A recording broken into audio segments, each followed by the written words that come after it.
O que eu trazia hoje para pensarmos um bocadinho é algo que tem por base uma frase que se calhar todos nós conhecemos, não sei se todos sabem qual é a sua origem, que é o penso logo existo. Penso que em latim é cogito ergo sum, se não estou em erro, que eu não tive latim na escola, portanto não, mas penso que é. O penso logo existe, que é uma frase de um filósofo francês, o René Descartes, que é um filósofo que viveu essencialmente no século XVII e que foi um século muito importante porque foi o século onde deu origem a um movimento chamado um movimento dos iluministas. Os iluministas eram aqueles que, contrapontos àquilo que era as trevas que tinham sido, e era uma realidade, que a Igreja Católica Romana tinha imposto à Europa, nomeadamente, à sociedade, eles contrapunham uma nova visão do mundo baseada na razão e na capacidade do ser humano. E, portanto, René Descartes chegou àquilo que era a base fundamental de uma questão que é muito importante, que é a questão da existência. Porque se nós pensarmos bem, todos nós, se calhar se não andamos muito distraídos, em alguma fase da nossa vida, pensamos porque é que aqui estamos e porque é que existimos, não é? E penso que qualquer criatura com capacidade de pensamento o pode fazer. E, portanto, René Descartes dedicou-se a essa questão e chegou a esta conclusão final do penso logo existo, que deu então, foi uma das forças para o tal movimento iluminista que foi aproveitado, digamos, no sentido de afastamento de Deus, na maior parte dos casos. Tal foi assim que o outro grande filósofo, também da mesma época, que foi Voltaire, tem uma história muito curiosa, que Voltaire dizia que provavelmente no espaço de um século, agora estou a falar um bocadinho de cor, ou de uma vida, que a crença em Deus iria desaparecer. E é muito curioso, isto são por vezes caricaturas que Deus também faz, porque Deus também tem sentido de humor. É muito curioso que a Sociedade Bíblica Francesa, à sua sede, o local onde esteve foi precisamente na casa onde Voltaire viveu e morreu, provavelmente.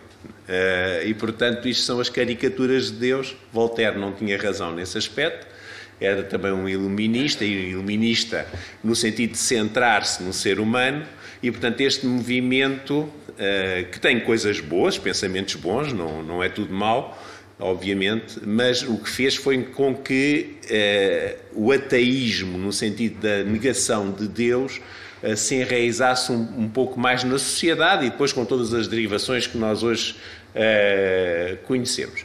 Agora, o que eu trazia hoje para reflexão é que é muito interessante que esta frase, eu penso, logo existe, que é uma frase verdadeira. Portanto, não estamos aqui a pôr em causa. Na realidade é mesmo assim. Descartes, nesse aspecto, deixou-nos algo muito simples, mas muito concreto. Não é?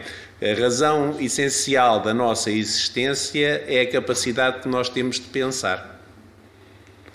Porque é isso que nos dá, digamos, a capacidade para olharmos para nós próprios e para olharmos para aquilo que nos rodeia. E, portanto, uma das questões fundamentais do homem, como eu disse há pouco, é acerca de si próprio e também acerca do universo onde vive e, nomeadamente, acerca da origem das coisas e da realidade presente. E, portanto, esta frase é uma frase interessante que, como eu disse, dentro daquilo que é a sabedoria puramente humana, foi usada como uma das forças para o homem se desviar de Deus, até porque havia uma certa alergia, digamos assim, em relação à religião, devido a toda a carga que teve a Idade Média, a Idade das Trevas, a maneira como a religião era imposta aos seres humanos, não tinha nada a ver com aquilo que Deus queria em relação aos seus filhos. Portanto, esta frase que é usada nesse sentido de afastamento de Deus, como nós vamos ver já de seguida, ela também poderia ser usada, porque ela é real, penso logo existe, para nós nos aproximarmos de Deus, em vez de nos afastarmos. E é isso que eu vos trazia hoje, tanto para início desta reflexão acerca da nossa existência e do nosso relacionamento com Deus, é pegarmos nesta frase, eu penso, logo existo, e compará-la com aquilo que é um facto, que é que nós queremos num Deus Criador. Portanto, o penso, logo existe, o facto de nós acreditarmos que somos alguém, não nos deve afastar de uma entidade superior, pelo contrário, até nos deve aproximar. E se nós formos a um texto que é do apóstolo Paulo, que é Romanos capítulo 1, versículo 20, é muito interessante como a própria palavra de Deus, e o apóstolo Paulo escreveu isto cerca de 1600 anos antes de Descartes ter chegado àquela conclusão. Portanto, mas o penso logo existe já aqui estava. Se nós repararmos bem. Romanos capítulo 1, versículo 20, vejam bem como é que o apóstolo Paulo aqui o descreve. Em relação ao relacionamento do homem com Deus. Que é isto que está aqui em causa. Como é que o homem encara Deus? Como é que o homem pode chegar à conclusão não só da sua própria existência, que é real, por isso é que aqui estamos, e temos consciência disso, mas também da existência de Deus. E este texto é muito simples, mas é muito, muito forte, porque diz, porque as suas coisas invisíveis, desde a criação do mundo, tanto o seu eterno poder como a sua divindade, falando de Deus, se entendem, eu penso, e claramente se veem, eu existo, pelas coisas que estão criadas para que elas fiquem inexcusáveis. Portanto, a conclusão que Descartes tirou há cerca de 400, 500 anos atrás, já Deus a tinha exposto na sua palavra através do apóstolo Paulo. Mas Deus a expõe de uma forma mais completa, como eu estava a dizer. Portanto, isto que é uma conclusão muito simples e que foi usada por Descartes e pelos filósofos que participaram do mesmo movimento para, de certa forma, afastar o homem de Deus, já Deus tinha chegado à mesma conclusão, mas no sentido de o homem pensar a sua existência não só como uma figura individual, mas como uma figura que faz parte de uma criação daquilo que é uma entidade superior a que nós chamamos Deus. Portanto, as coisas entendem-se pelo nosso pensamento, mesmo que sejam invisíveis, e é curioso, eu aqui trouxe uma vez uma pregação acerca de um dos grandes filósofos ateístas do século XX, que era considerado o pai do ateísmo no século XX, e a certa altura ele muda a sua crença porque chega à conclusão que só o facto de existir uma capacidade de pensar e de o homem ter uma ética na sua vida, isso não poderia surgir apenas da matéria, tinha que surgir de algo superior. Portanto, eu penso porque isso é um atributo de Deus, fomos criados à semelhança de Deus. Eu penso e logo posso entender a minha existência e o meu relacionamento com Deus. E depois há uma prova. As pessoas às vezes procuram provas. A prova está naquilo que existe. Portanto, nas coisas que claramente se vêem na criação de Deus. E hoje nós vivemos numa sociedade que é privilegiada nesse aspecto, porque hoje tanto daquilo que é infinitamente pequeno como naquilo que é infinitamente grande, como é o universo em que vivemos, nós vemos o poder claro da criação de Deus. Para que, como disse Paulo há 2000 anos atrás, o apóstolo Paulo, para que fiquemos inexcusáveis quanto à existência de Deus.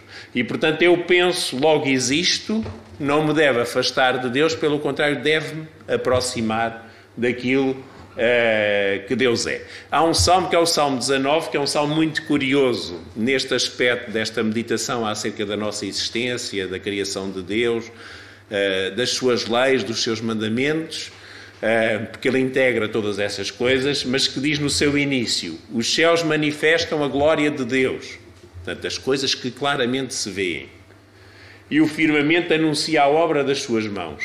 Um dia faz declaração ao outro dia, e uma noite mostra sabedoria à outra noite. Sem linguagem, sem fala, portanto, só pelo nosso pensamento, só pela nossa reflexão, só pela nossa meditação, nós conseguimos ouvir, através da criação, das vozes da criação, a existência do próprio Deus.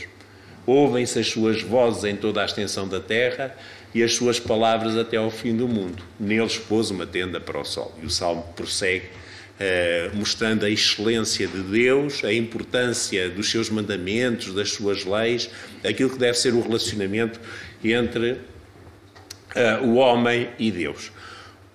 Outro aspecto que está intimamente ligado com um Deus criador e com este conceito de eu penso e logo existo, e com a criação de Deus, é o aspecto do sábado.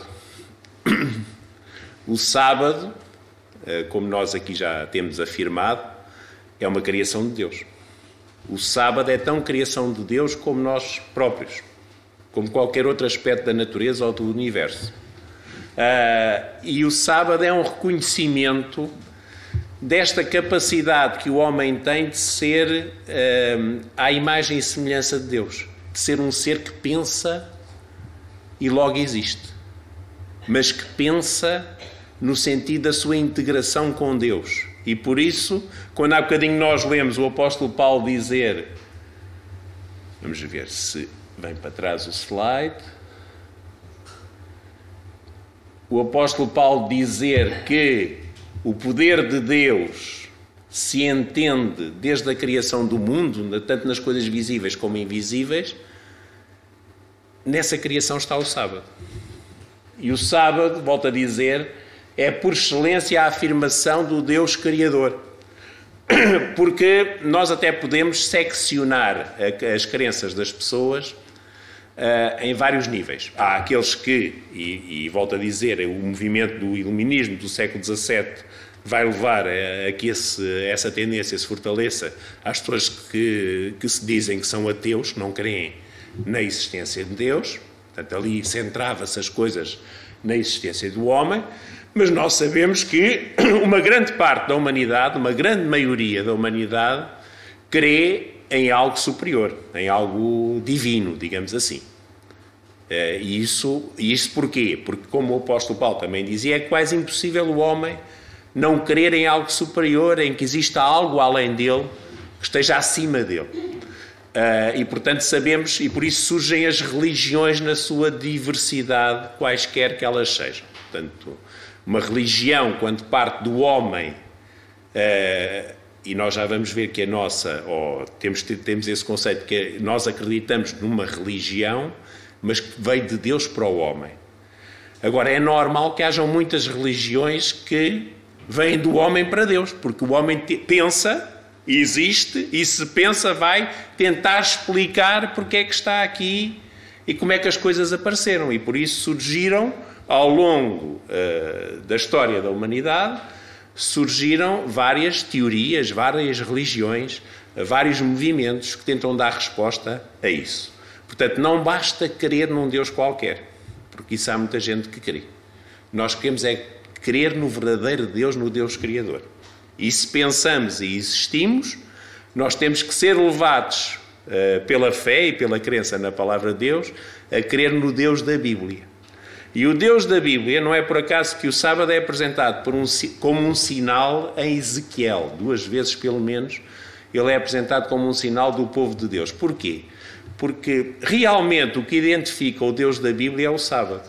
Há bocadinho dissemos, Deus é amor, sim, isso é a essência de Deus, é verdade. Mas se quiserem um facto prático, que é ao mesmo tempo invisível, mas visível na criação de Deus, esse é o sábado. Esse é que identifica o verdadeiro Deus. E o 4º mandamento que nós lemos há pouco fala-nos disso mesmo. Portanto, ele relaciona o sábado com o Deus verdadeiro. Ele diz, lembra-te, eu penso. Portanto, está aqui Deus a dizer, quando pensares, quando meditares acerca destas coisas, lembra-te de quê? Do dia de sábado. E lembra-te para quê? Para o santificares. Aqui já temos um aspecto prático da nossa existência. Santificar a Deus, santificar o sábado é santificar a nossa vida em Deus. Portanto, eu penso, lembro-me, logo existo. Existo numa simbiose, numa interligação com o Deus Criador. Portanto, neste quarto mandamento está contido também um aspecto muito importante da nossa capacidade de pensar, de refletirmos acerca da existência e de crermos não só num Deus, que isso por si só já é importante. É muito melhor crer em Deus do que não crer em nada, mas não chega. Nós temos que crer no Deus verdadeiro. E o Deus verdadeiro é aquele que deixou a sua marca desde a criação. Não há mais nenhuma marca na criação de Deus, no que diz respeito à sua divindade, que não seja o sábado. E é muito interessante que nós vemos todos os outros movimentos, mesmo aqueles que têm alguma,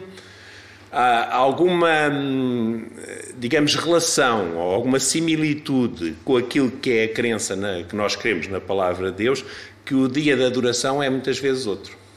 Portanto, temos um cristianismo que se desviou e que adora no domingo, temos um islamismo que vai beber muitas das suas fontes também àquilo que é a Bíblia, porque o Corão, numa parte substancial, é derivado de uma reflexão dos escritos que já existiam e que nós hoje temos como Bíblia e que adora num Deus na sexta-feira, e depois temos no sábado aquilo que são as nossas raízes, que é o povo de Israel, o judaísmo, mas essencialmente aquilo que é a presente revelação de Deus, que é Jesus Cristo e a sua palavra e a forma como o próprio Jesus reafirmou a existência do próprio sábado como importantíssimo no relacionamento entre o homem e Deus. Basta dizer aquilo que Jesus a certa altura diz, o sábado foi feito.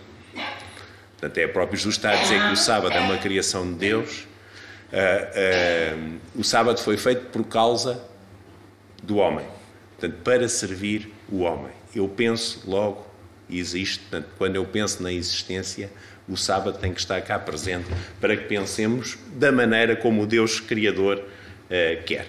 Agora, há aqui mais quando nós pensamos acerca da existência, há aqui mais alguns aspectos que são muito importantes. Se eu penso logo existe, é normal que eu, com a minha capacidade de reflexão e de pensamento, comece a pensar na vida.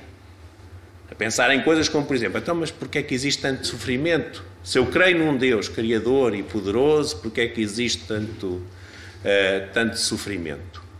De que forma é que eu me posso encontrar verdadeiramente com esse Deus? Como é que eu posso, pessoa que tenho capacidade de pensar, como é que eu posso refletir acerca destas coisas da forma mais correta? E aqui entra outro fator que é muito importante. Não basta crer no Deus Criador, no verdadeiro Deus Criador, é importante também nós percebermos aquilo que é o significado do pecado na história da humanidade. Portanto, e o nosso pensamento, portanto, a nossa reflexão acerca da vida tem que também abarcar esse campo, esse aspecto, porque ele é essencial. Porque se nós não reconhecermos, não entendermos aquilo que é o significado do pecado, tanto para a existência do homem como para o relacionamento entre o homem e Deus, nunca vamos chegar às conclusões certas. E, portanto, como aqui está, entender o efeito do pecado sobre a humanidade, aquilo que o pecado é, vai ajudar a respondermos às interrogações da vida, que é normal. Portanto, todo o ser humano interroga-se acerca da vida, das suas peripécias, daquilo que acontece. E, mais importante ainda, encontrarmos o caminho para o verdadeiro Deus. Portanto, eu penso e logo existo, não deve ser um caminho de afastamento de Deus, mas pelo pensamento e pela reflexão, nós devemos encontrar esse caminho que nos dirige ao verdadeiro Deus. Portanto, entender o significado do pecado é muito importante. E aqui já entramos numa dimensão que há bocadinho também falámos, quando falámos do amor, e do amor que está acima de todas as coisas, que nunca falha, que é uma dimensão que vai acima, uma dimensão de pensamento que está acima do pensamento puramente racional. Porquê é que Descartes, Voltaire, Bertrand Russell, mais tarde, e outros, que eram pessoas brilhantes em termos de pensamento, filósofos brilhantes, pessoas com uma capacidade de pensar que eu não chego aos calcanhares dele, porque é que o seu pensamento tão elaborado que era, os desviou para caminhos que os afastaram de Deus? Isto é uma questão importante. A resposta também está na Bíblia. Porque, na realidade, a nossa capacidade de pensar só se pode dirigir no sentido correto quando ela é influenciada pelo próprio Deus. Porque eu penso, logo existe, contrariamente àquilo que Descartes e Voltaire pensavam, não é uma razão para pensarmos que somos seres isolados. Eu penso, logo existe, é uma razão para nós pensarmos que somos seres que estamos dependentes de Deus. Não deixamos de ser indivíduos, pessoas com capacidade, em que a razão prevalece. É verdade.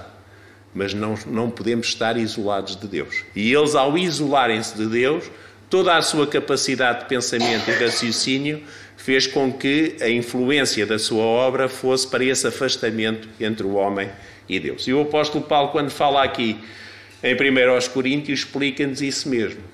Quando ele diz, o homem natural, o homem entrega a si mesmo, isolado, apenas a razão, como Descartes e Voltaire defendiam, o homem natural não compreende, pensa, é verdade, mas não consegue entender. Não compreende as coisas do Espírito de Deus porque lhe parecem loucura. E não pode entendê-las porque elas se discernem espiritualmente. Mas o que é espiritual, portanto, o que pensa também, mas pensa integrado num pensamento em que Deus está presente, em que o Espírito Santo está presente, o que é espiritual discerne bem tudo. Portanto, consegue entender muito melhor todas as coisas, e ele de ninguém é discernido, e consegue entender muito melhor todas as coisas, nomeadamente isto que há bocadinho estávamos a falar, que é a importância do pecado para nós respondermos a muitas questões da vida. Nós percebemos o papel que o pecado teve. O papel que o pecado teve na influência de nós próprios, na influência do nosso relacionamento com Deus, na influência da sociedade em que vivemos. E, portanto, esta dimensão do pensamento, que é o pensamento que está interligado com a influência do Espírito de Deus, é muito importante. Porque senão continuamos a ser pessoas que até podemos ser brilhantes em termos da nossa capacidade de reflexão, do nosso conhecimento humano, mas não conseguimos alcançar a verdadeira dimensão de Deus e a verdadeira dimensão da existência do homem. Por exemplo, na questão, que é uma questão essencial, qual a origem do sofrimento e da morte? Podíamos, como seres racionais, dar muitas respostas. Aliás, as próprias pessoas que dizem não crerem em Deus, muitas vezes blasfemam em relação a Deus, em relação à própria existência do sofrimento e da morte. Não é? Dizem, então, mas como é que Deus permite? Então, se não creem em Deus, não culpem aquilo em que não creem. Nós, como cristãos, como pessoas que pensam, existem, são pessoas com a sua capacidade voluntária e existência, nós, como cristãos interligados a Deus, temos uma resposta diferente. E essa resposta é muito simples, porque se repararem bem, todos estes textos da Palavra de Deus são todos eles muito, muito simples. Não é preciso grande elaboração para perceber o que é que eles nos dizem. Mas eles têm respostas concretas em relação à nossa existência, em relação às dúvidas que por vezes nos levantam, às questões que nós colocamos em relação àquilo que somos, onde é que estamos, para onde é que vamos, qual o nosso relacionamento com Deus. Em relação à existência do sofrimento e da morte, a Bíblia é muito clara. Portanto, o pecado foi a razão principal, melhor dizendo, para a origem de tudo aquilo que é o sofrimento e tudo aquilo que é a morte. Gênesis capítulo 2, versículos 16 e 17 diz: ordenou o Senhor Deus ao homem, dizendo: de toda a árvore do jardim comerás livremente, mas da árvore da ciência do bem e do mal, dela não comerás, porque no dia em que dela comerdes, certamente morrerás. E aqui eu volto a dizer, eu não estou nada preocupado se Adão e Eva comeram uma maçã ou comeram qualquer outro fruto, porque isso é apenas para mim uma imagem, porque o mais importante é que o que Deus está aqui a dizer é: tu pensas e por isso existes.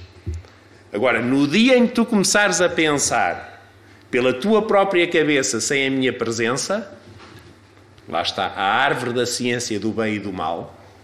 Quando fores tu a decidir sozinho acerca da tua própria vida, aí é a tua desgraça. E isso é o pecado. E é esta a questão. Portanto, novamente, Descartes tem razão. Eu penso e logo existo. Agora, a maneira como nós lidamos com o penso e logo existe é que é verdadeiramente importante. Ou nos tornamos seres independentes de Deus, pomos Deus de parte e nós passamos a ser o centro da nossa própria vida, com as nossas decisões, e aí estamos a comer da árvore da ciência do bem e do mal.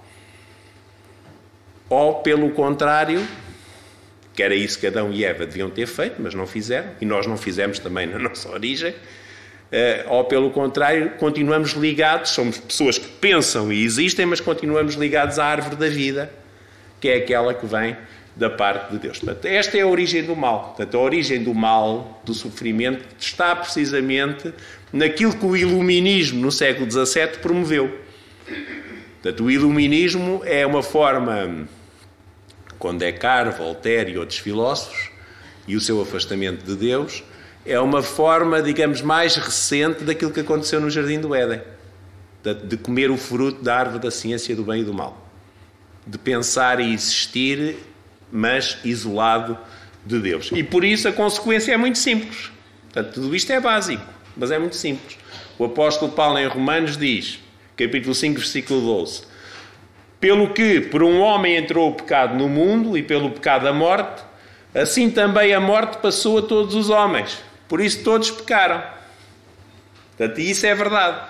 Porque, de certa forma, qualquer um de nós, sem exceção, quando nos tornamos pessoas, no sentido da capacidade de reflexão e decisão, qualquer um de nós toma decisões isolados de Deus. E isso é pecado.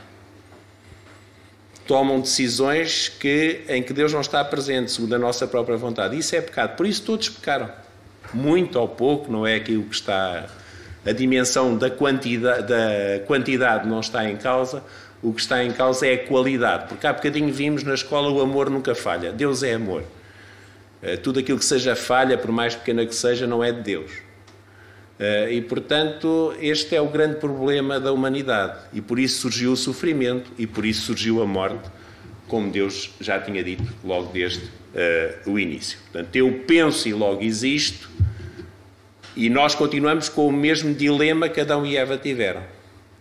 Eles pensavam e existiram, foram criados por Deus, como seres pensantes à imagem e semelhança de Deus. E o dilema deles era: continuo eu ligado à árvore da vida ou vou eu optar pela árvore da ciência do bem e do mal? E volto a dizer, este é o dilema para cada ser humano, porque todos nós pensamos e existimos. Mas esse pensamento e existência ou nos liga mais a Deus ainda, ou nos afasta de Deus, se nós seguimos um caminho puramente individual. E essa é a razão, é a raiz de todo o mal que existe sobre a Terra. Isso é como Deus nos explica. Isaías, nesta passagem que todos nós conhecemos, 24, versículos 4 a 6, diz: a terra pranteia e se murcha, o mundo enfraquece e se murcha. Enfraquecem-se os mais altos dos povos da terra. Na verdade, a terra está contaminada por causa dos seus moradores, porquanto transgridem as leis, mudam os estatutos e quebram a aliança eterna. Por isso a maldição consome a terra, os que habitam nela serão desolados, por isso serão queimados os moradores da terra e poucos homens restarão. Portanto, a razão do sofrimento e da morte, no sentido universal, é esta. É o afastamento dos homens da vontade de Deus, de pensarem e existirem segundo aquilo que Deus quer e não segundo aquilo que seja a sua própria vontade. E as consequências são estas, como diz aqui, a terra pranteia e se murcha, o mundo enfraquece. Nós sabemos que isto é uma revista antiga, que eu já mostrei várias vezes, da National Geographic, mas ainda agora, nesta semana, por exemplo, não sei se ouviram as notícias, isso são fontes científicas, que dizem que o que se prevê, por exemplo, para a subida dos oceanos, com todas as suas consequências, é muito mais do que se estava a prever antes. E as coisas estão... Porquê? Porque estão cada vez mais aceleradas. Portanto, os polos, o degelo dos polos, com todas as suas consequências, basta ir, porque as pessoas vivem, a maior parte delas vivem aliadas disso tudo. Vão continuar a ir agora o próximo verão à praia, que é normal, não vejo mal nenhum a ir à praia, mas vão pôr a sua toalha na mesma praia onde costumam ir. Se lembrassem, há 10 anos atrás, punham 50 metros mais à frente. E agora, se calhar, já nem têm sítio para pôr a toalha, têm que ir um bocado. Eu conheço várias praias que são assim. Há uma praia em Sintra que nós frequentámos, que é a Praia Grande, que já foi mesmo grande.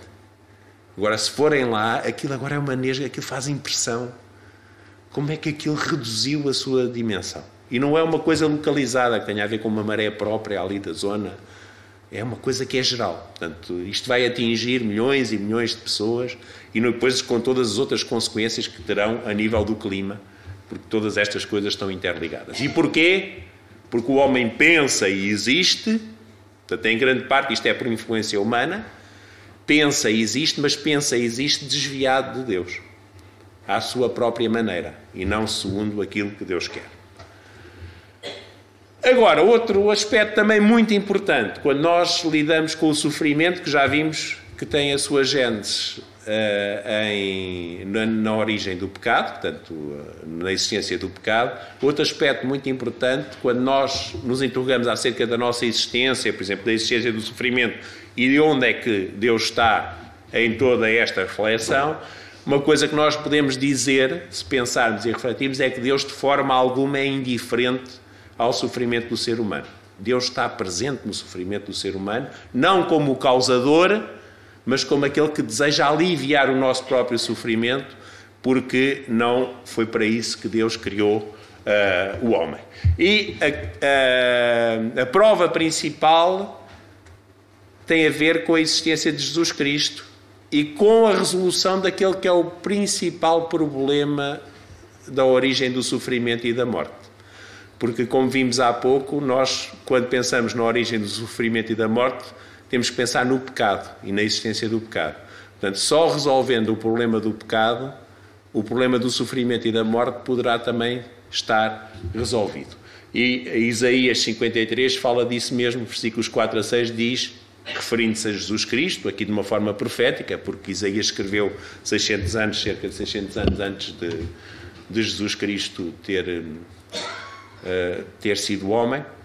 Verdadeiramente Ele tomou sobre si as nossas enfermidades e as nossas dores levou sobre si. E nós o reputámos por aflito, ferido de Deus e oprimido, mas Ele foi ferido pelas nossas transgressões e moído pelas nossas iniquidades. O castigo que nos traz a paz estava sobre Ele e pelas suas pisaduras fomos sarados. Todos nós andámos desgarrados como ovelhas. Cada um se desviava pelo seu caminho. Cada um pensava e existia à sua própria maneira. Cada um se desviava pelo seu próprio caminho. Mas o Senhor fez cair sobre ele a iniquidade de nós todos. Quando nós pensamos e existimos e percebemos que somos pecadores, que necessitamos de Cristo, que necessitamos de o aceitar como Salvador, nós voltamos ao bom caminho, porque Jesus levou sobre ele as iniquidades nós todos. Jesus pagou o preço, porque Deus exigiu um preço. Deus não apagou simplesmente a transgressão. Deus exigiu que esse preço fosse pago. E o preço era a morte, como ele disse logo desde o início. Jesus levou sobre ele as iniquidades de nós todos, porque Deus é amor e o próprio Deus disponibilizou para resolver este problema do ser humano. Portanto, quando nós pensamos e existimos e olhamos para estas coisas, nós só podemos ter em relação a Deus verdadeiramente uma resposta de amor, não de teimosia, no sentido de continuarmos a querer existir sem Ele. Pelo contrário, de estarmos ligados a Ele para recebermos dele tudo aquilo que Ele tem para nos dar. Portanto, esta esperança que, apesar das dificuldades da vida, não morre, porque Jesus disse, eu sou a ressurreição e a vida, quem crê em mim, ainda que esteja morto, viverá. Portanto, é algo que surge e que se pode entender não na dimensão puramente humana, e por isso é que os grandes filósofos do século XVII não conseguiram entender isso. Isto não se pode entender puramente na dimensão humana do pensamento, mas temos que deixar que Deus influencie esse mesmo pensamento com a sua presença.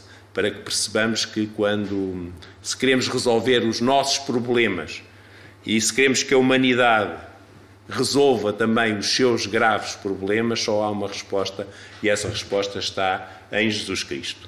E o próprio Jesus diz, não só em relação à morte, mas em relação a tudo aquilo que são as angústias da própria vida, as angústias, diz: vinde a mim todos os que estáis cansados e oprimidos e eu vos aliviarei. Portanto, a resposta em relação à existência que o nosso pensamento tem que dar é aceitarmos Jesus como nosso Salvador, porque Ele é a resposta tanto para nos aliviar do perigo final, que é a morte, como para nos aliviar das angústias que todos nós sofremos no nosso dia-a-dia. E Deus tem um projeto. Portanto, assim como nós hoje olhamos para aquilo que existe, para aquilo que somos, e podemos crer neste Deus Criador de todas as coisas, nós podemos olhar para a Sua Palavra e crer no nosso pensamento, no projeto que Deus tem. E esse é um projeto perfeito. Esse sim, aquilo que Ele tem para nos apresentar no futuro, o seu reino futuro, no sentido concreto do termo, é muito importante. E ele só será concretizado quando aquilo que nós hoje vemos e que existe e que já por si revela a Deus, um dia deixará de existir. Porque todas as coisas estão inquinadas pelo pecado. Enquanto estiverem inquinadas pelo pecado, não pode haver perfeição. Por isso diz a palavra que no final, e isto está nas mãos de Deus, Deus criará novos céus e nova terra, onde não haverá mais lembrança da influência do pecado sobre a humanidade, nem mais se recordarão. Este é um aspecto interessante, porque o recordar significa também o nosso pensamento a trabalhar. Portanto, vejam bem que Deus promete aqui, e já vamos ver a seguir outra passagem que o confirma, que quando pensarmos e existirmos no reino futuro de Deus, nós já não vamos precisar de pensar mais em sofrimentos e em desgraças. Não é que não tivéssemos capacidade, porque eu penso que Deus não vai deixar que se apague da nossa memória todas as coisas. Não. Teríamos capacidade para, se quiséssemos, pensar nisso. Mas não vamos querer pensar nessas coisas, já nem precisamos de pensar nelas.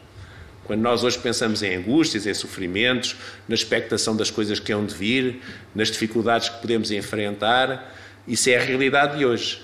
A realidade do futuro já não será assim, porque não será necessário. Porque todas as coisas serão novas, segundo a dimensão de Deus. E isso está bem explícito no livro do Apocalipse, todos nós conhecemos, e para mim é um dos capítulos preferidos da Bíblia, quando diz que no plano final de Deus é a criação de uma casa, de um tabernáculo, da habitação de Deus com os homens. Com eles habitará, ele será o seu povo, e eles serão o seu povo, e o mesmo Deus estará com eles e será o seu Deus. E depois não haverá mais possibilidade de nós nos angustiarmos com pensamentos negativos, porque Deus, diz aqui, limpará dos seus olhos toda a lágrima, não haverá mais morte, nem pranto, nem clamor, nem dor, porque já as primeiras coisas são passadas, porque isso faz parte da realidade presente, não fará parte da realidade futura que Deus tem para nos dar. Continuaremos a ser seres que pensam e existem, porque continuaremos a ser dessa forma, mas que pensarão e existirão totalmente da forma como Deus pensa e existe. Porque é isso que Deus nos promete. E por isso é como se estivéssemos permanentemente e eternamente vacinados contra aquilo que é a influência da nossa própria razão quando nós nos isolamos de Deus. Não é possível a um ser que faça parte deste tabernáculo de Deus com os homens pensar-se apenas pela sua própria razão, pela sua própria cabeça. Porquê? Porque Deus fará intimamente parte do seu próprio pensamento. E o que estava assentado sobre o trono disse: eis que faço novas todas as coisas. E disse-me: escreve, pois, porque estas palavras são fiéis, são verdadeiras e fiéis. E disse: está cumprido. Portanto, é o plano final de Deus. Eu sou o Alfa e o Ômega. E depois aqui a questão muito mais importante. Nós aqui falámos de muitas coisas. Andámos aqui a divagar sobre muitas reflexões. Mas a questão essencial acaba por ser esta. Se nós pensamos e existimos, como Descartes e Voltaire pensaram e existiram e afastaram-se de Deus, se nós pensamos e existimos, pensemos desta forma, como Deus aqui nos aponta: a quem quer que tiver sede, de graça lhe darei da fonte da água da vida. Quem quer que tiver sede, Deus não está aqui a falar na necessidade primária da sede.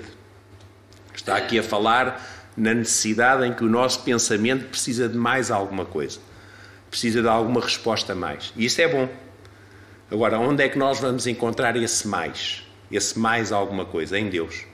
Diz aqui, se nós tivermos essa ânsia, se a procurarmos em Deus, de graça, até uma oferta de Deus, lhe darei da fonte da água da vida. Quem vencer, herdará todas as coisas, eu serei o seu Deus e ele será o meu filho. É isso que Deus deseja. No próximo sábado, e desde já faço um convite e um apelo, nós vamos falar aqui acerca do batismo. Até seria um bom sábado, podemos convidar outras pessoas, se tiverem alguém que possa convidar acerca desse tema, além espero eu, pelo menos das duas candidatas que vamos ter ao batismo estarem presentes, seria não só para nós que já somos crentes e aqueles que já se batizaram em Cristo, mas para todos os outros seria importante ouvirmos aquilo que significa o batismo. E o batismo é, no fundo, a conclusão final do penso logo existo. Descartes tinha razão, Descartes apenas lhe faltou uma coisinha, que é a coisa mais importante. Eu penso logo existo, e poderíamos usar outras expressões, mas eu agora lembrei-me desta, eu penso logo existo para quê? Para me entregar nas mãos de Deus. E o batismo é isso mesmo. Portanto, um convite para o próximo sábado, para o culto, para a pregação, falaremos acerca deste aspecto importantíssimo, que é o batismo como selo entre o homem como ser independente e pensante e o Deus que é o seu Criador e que lhe deseja todo o bem. Que assim seja. Amém.